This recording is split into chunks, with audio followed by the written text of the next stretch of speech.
1984, we still have the same heartbeat as a church, the nations. This step of faith led us to go and bring the gospel to different nations.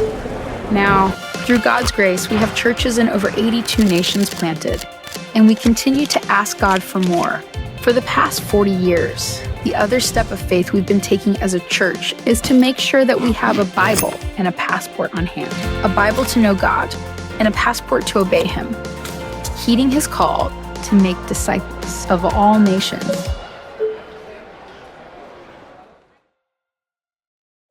All right. Good morning. Nice to see everybody here. Welcome to our 10:30 a.m. service. I'm Ivor, and I'm one of the pastors here. It's a joy for me to just share the word to all of you guys today. It's an interesting day today because, again, we're going to be jump-starting a brand new series entitled A Bible and a Passport. You know, if you're in Victory and if you believe in making disciples, we believe that the call to share the word of God, to make disciples, is not just a call here locally, but it is also a global call. We have to believe that as Christians, there has to be that local mentality. We got to go beyond the local scenario, and we're going to go to the ends of the earth because that is the command of God. And I believe that this series is so timely because it talks about that for us to go to the nations, it takes for us to grow in the Word of God. That's why we need the Bible. But at the same time, for us to go to the nations, it takes for us to have a passport. Okay? So, on this series, starting today, I hope and I pray that we will really realize why we are called to be set apart.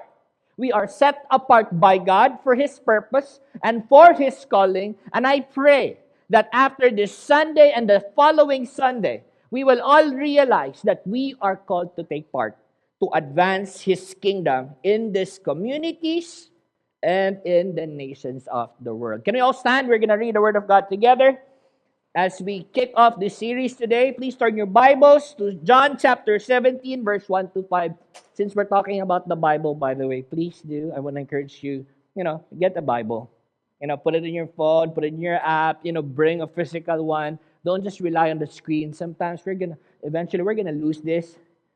But when you hold the Word and you embrace the Word, the amazing thing is that the Word works in you. John chapter 17, verse 1 to 5 says here, when Jesus had spoken these words, He lifted up His eyes to heaven and said, Father, the hour has come.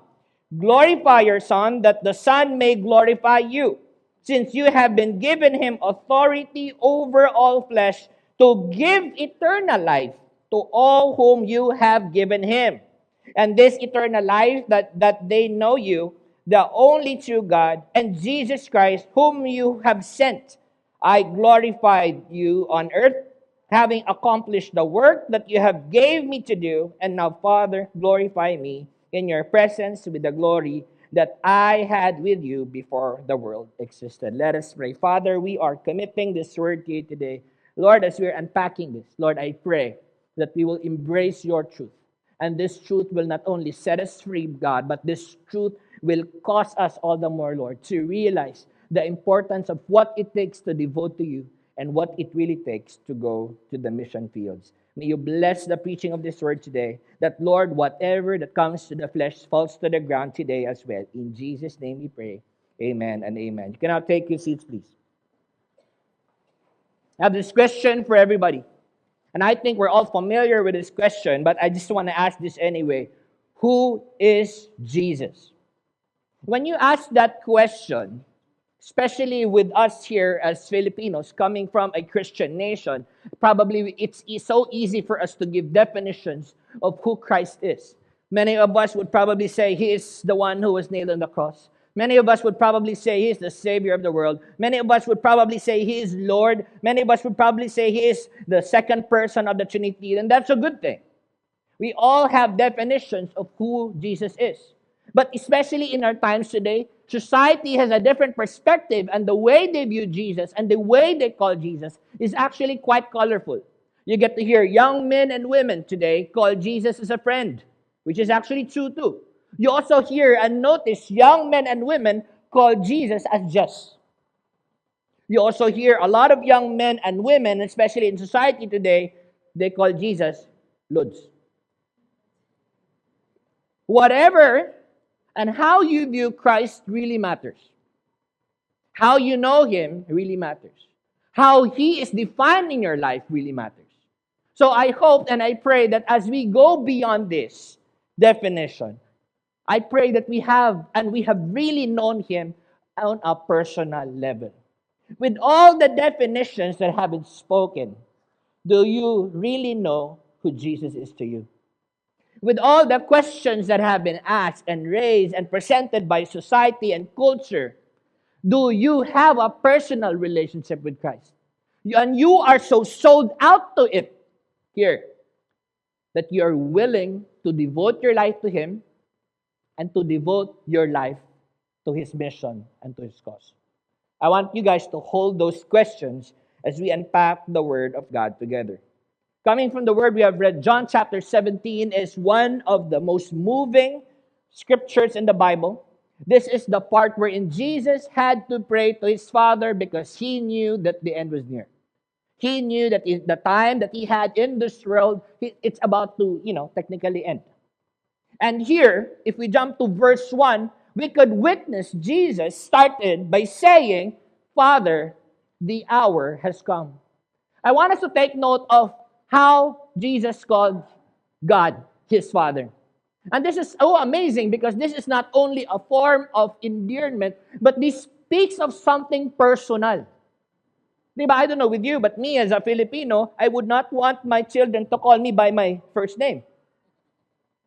So if my son Isaiah would call me Ivor, so I would ask him, so first name basis lang tani.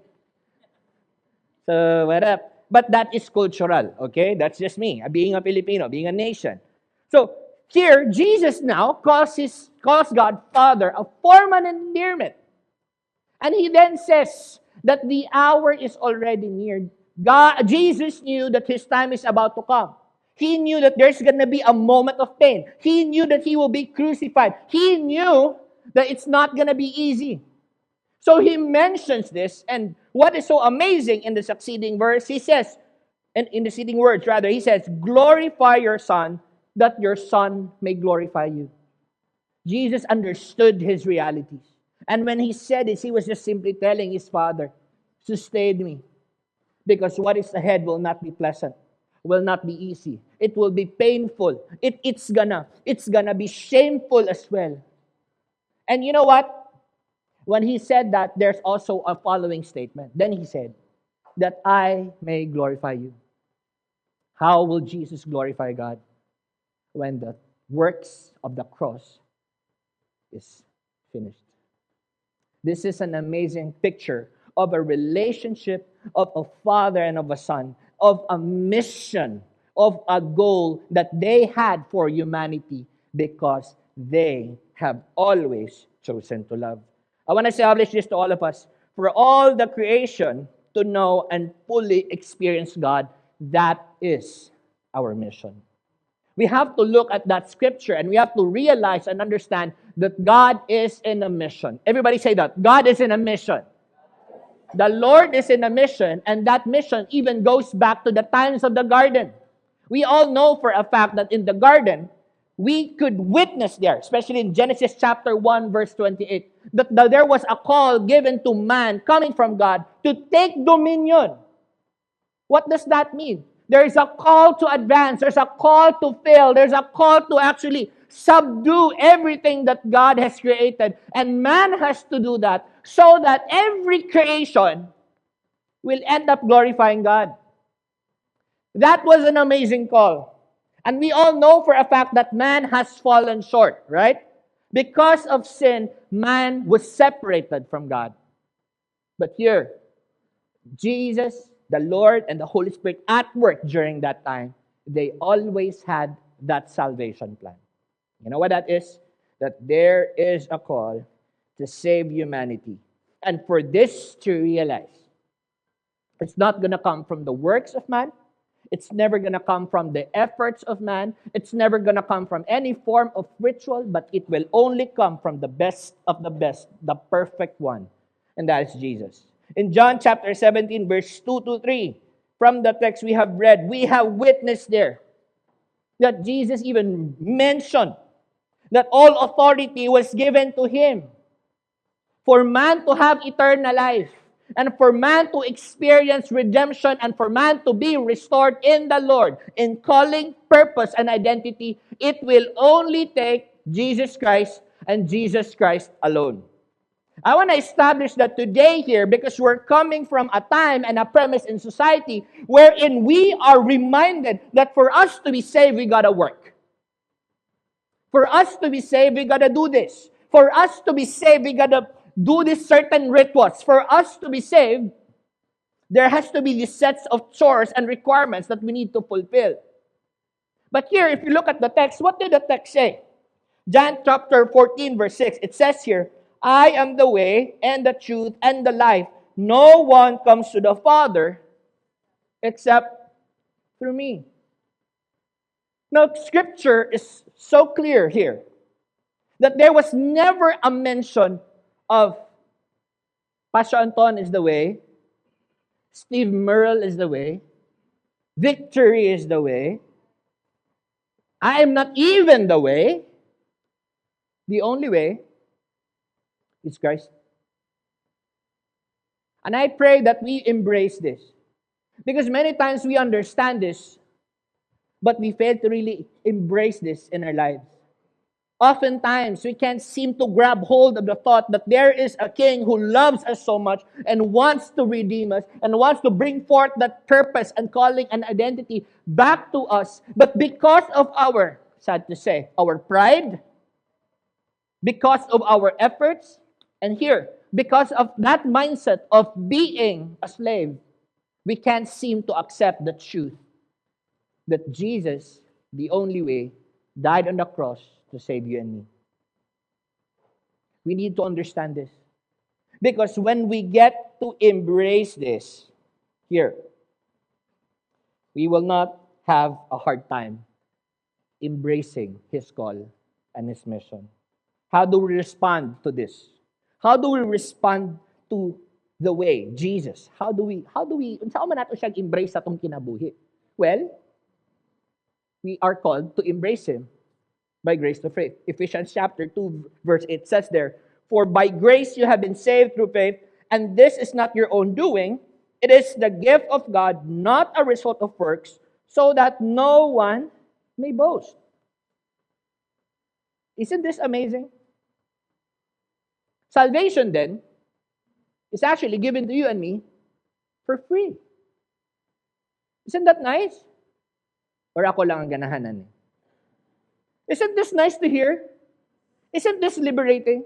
Isn't this amazing to know the fact that there is a King who gave His one and only Son for us to be saved and to be redeemed and to have a hope and to have a future.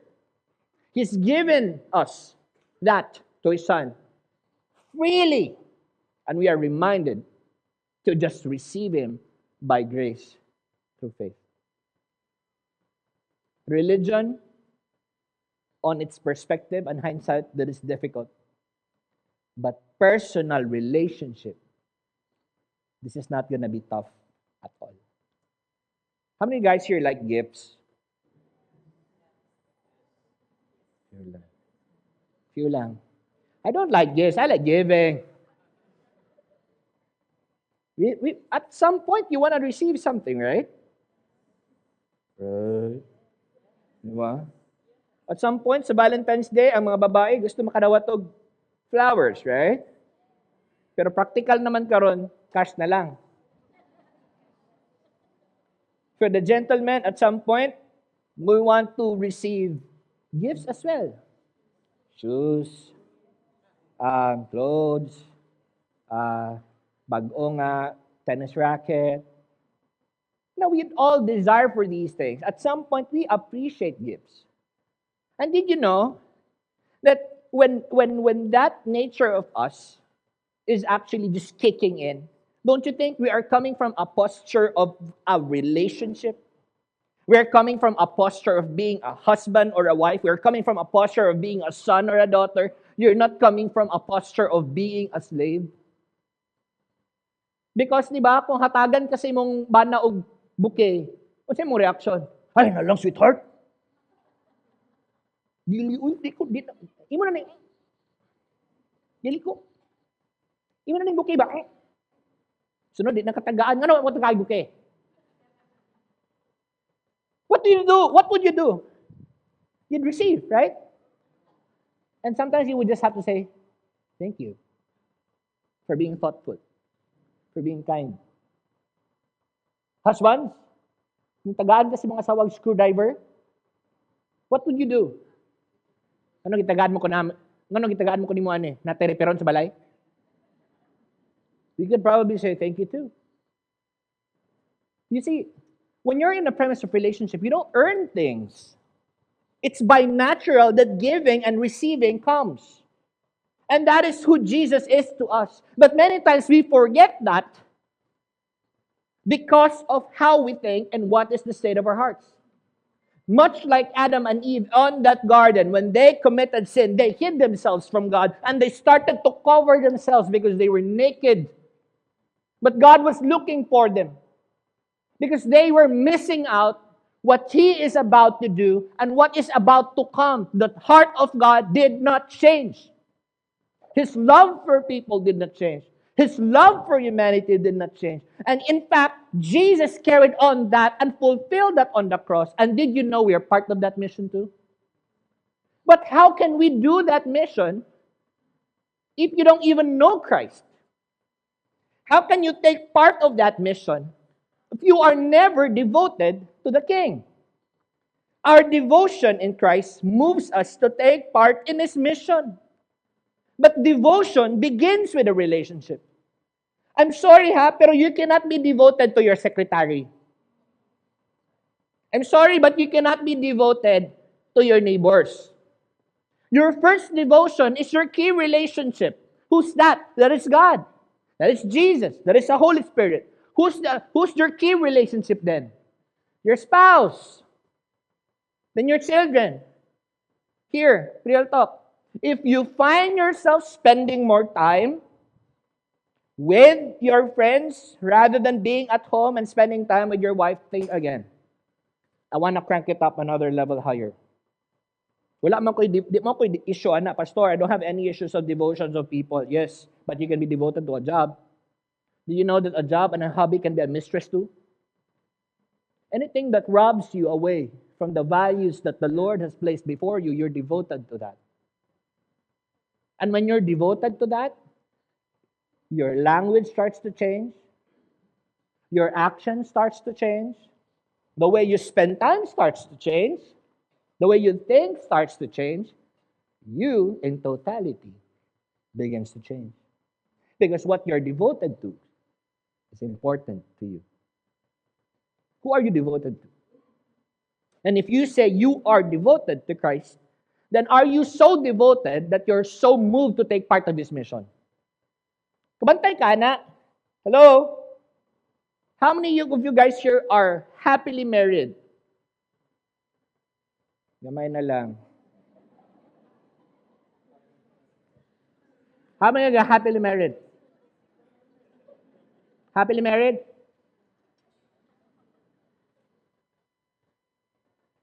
Di ba when you're happily married, it comes out to you naturally? You can't stop talking about your spouse. You're proud of your spouse. Are you? Yes. Or I had a proud niya pag beauty siya. Pag miss mode, wala na. Call Gaston. Kill the beast. Kill the beast. When you're devoted to your spouse, you're gonna give your best. Mugawas na sa imong storya, mugawas na sa imong serbisyo, mugawas na sa the way you cook. Did you know that? Especially for the cooking wives and husbands. When you love your spouse so much, the hot dog looks like 5-star hot dog. But if you have a problem with devotion with your spouse, the hot dog, sometimes you get confused. Why is this red or why is it brown? Is this Frankfurt's? How you cook changes. Karon kay labing man tamis, ugma, medyo problematic man, peting parata. Devotions matter. If we are that to our personal relationship, no, it's no different with our views towards God and how we relate with Him. If you're devoted to God, you're so fond of Him, you grow in the Word, And you're going to talk about Him. It's so natural to talk about Him. Why? Your heart is full. You are devoted. You are growing in the Word. You're growing in your relationship with God. And it's just natural for you to talk about it. Ang tao nga in love, especially pag dalagang ulit tao, di na kailangan pilo ka. How are you today? I'm fine. Sure. But how will you take part and speak and mention and connect to the one you love and to the others around you and talk about your, sweetheart or whatever that's important to you if you don't have a personal relationship and you're not even devoted? Devotion is technically a relationship. How's your relationship with Christ? How's your relationship that you are so sold out and devoted to Him that you're willing to go to the ends of the earth? Here, how is your relationship with Christ that you are never ashamed to preach His word? Romans chapter 1 verse 16, we are never called to be ashamed of the gospel.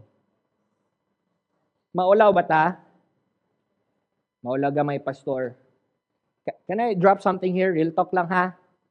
Please don't batuhaising me, okay? Please come back here next Sunday. Here, real talk lang.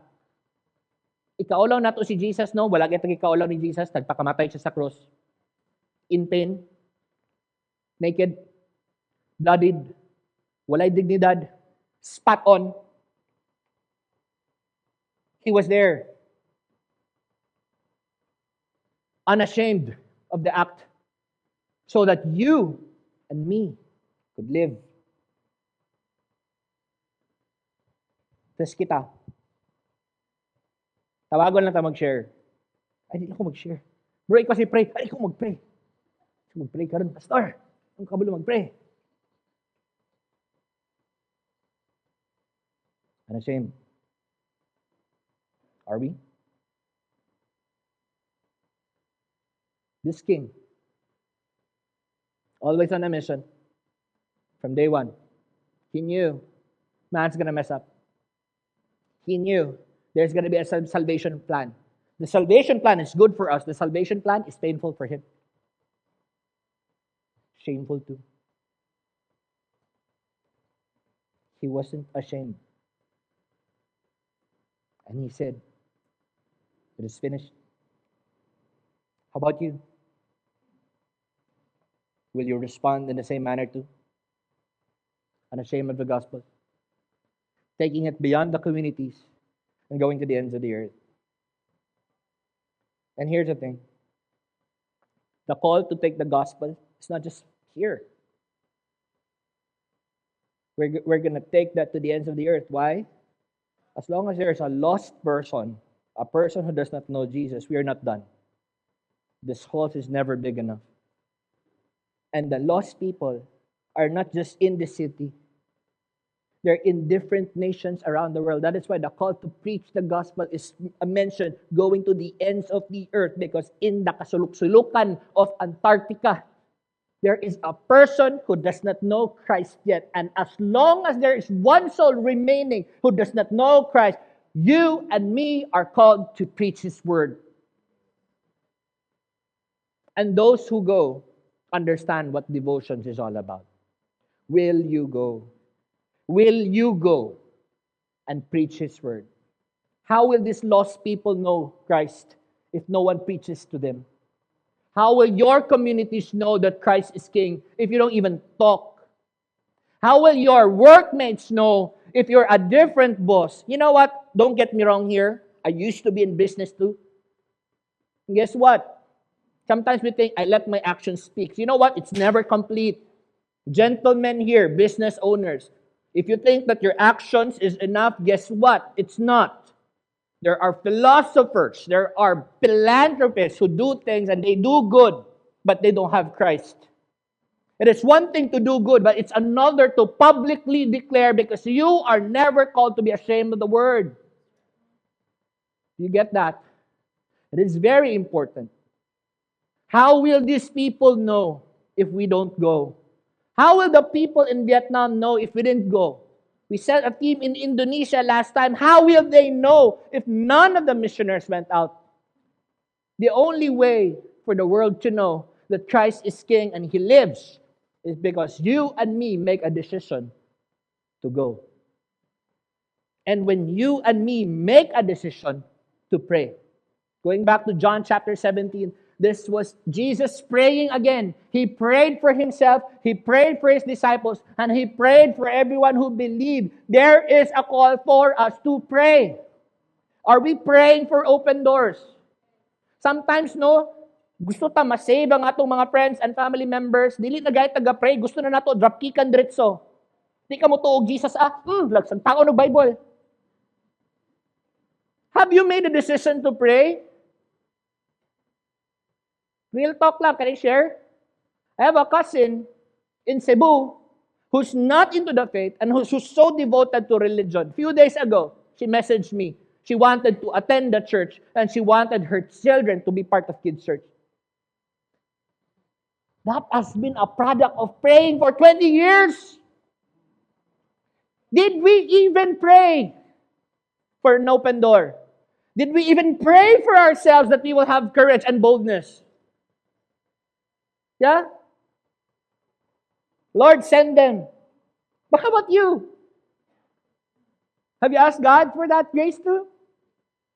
Have you prayed for the workers? Here, the missionaries on the field.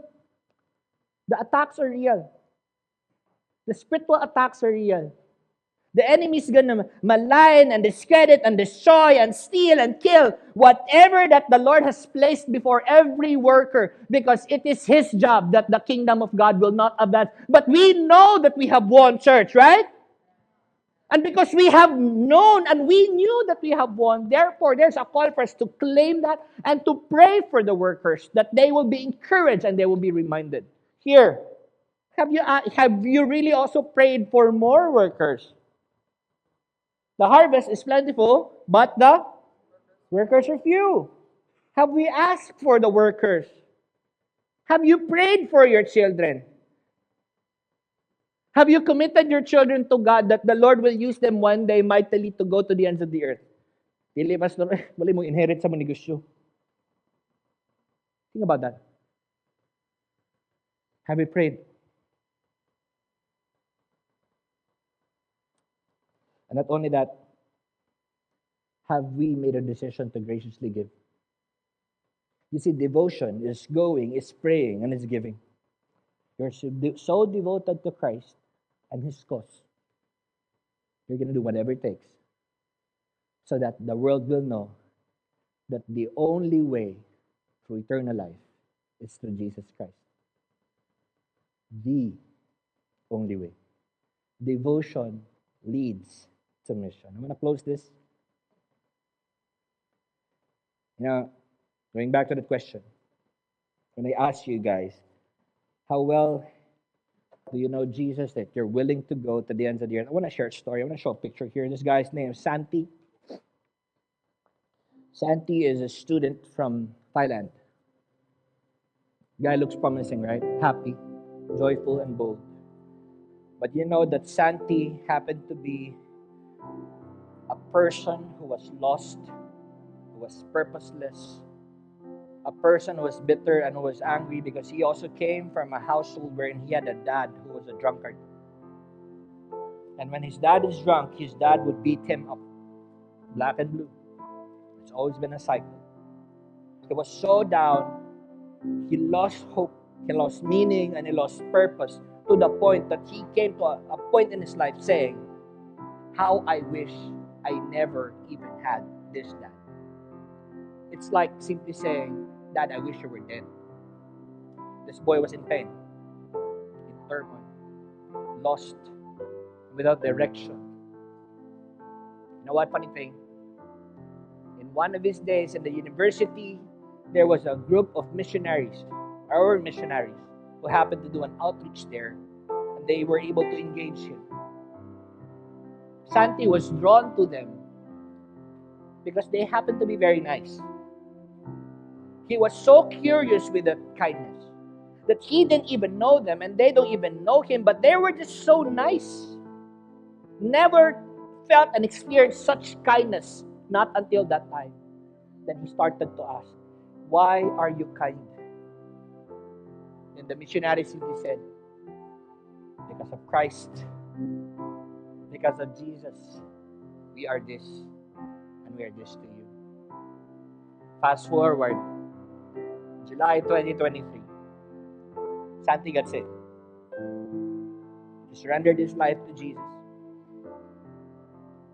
And not only that, he found meaning, he found purpose, his heart was healed, his bitterness was removed, to the point that he took care of his father. At one point, was so sick in the hospital, he extended love, grace, and mercy in the same way. That is what he felt in the Lord. Pronounced blessing to his dad, prayed for him, and prayed for his household that they will be saved. This is just a recent convert. But you know what? Old, young in the faith, as long as it takes, we take that bold step to let Jesus be known, Christ will bring the change. This guy was not only refreshed. As he stepped out, he was able to refresh others. I want to tell you this today, church. That Santi, that could be your niece, your apo, your workmate who's suicidal, your business partner who's so lost, or probably your spouse who is losing the grip of life. Hope comes when the gospel is preached. Love happens when it is exemplified in actions and in words. Faith manifested and faith happening when each believer makes a decision to take devotions towards the mission. Here's my encouragement to you, church. Because we are a church that's called for the nations. Preachers of the word. Step out in faith. Grow in the word. Get a Bible. Believe in the word. Act on the word. Get a passport. Because it takes the Bible and the passport to slowly bring change in this nation and all throughout the world. You will stand, we're going to pray.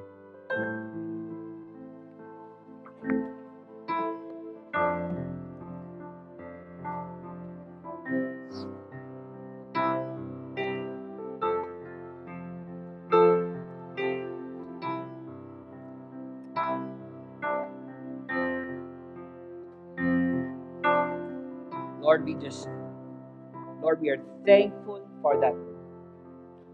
Lord, we are thankful for reminding us, Lord God, that despite how cruel, how sinful, how broken we are, Lord, you always have been true to your salvation. You never gave up. You never let go. You made it happen to your Son, Jesus Christ. Lord Jesus, we are grateful for everything that you have done for all of us on the cross.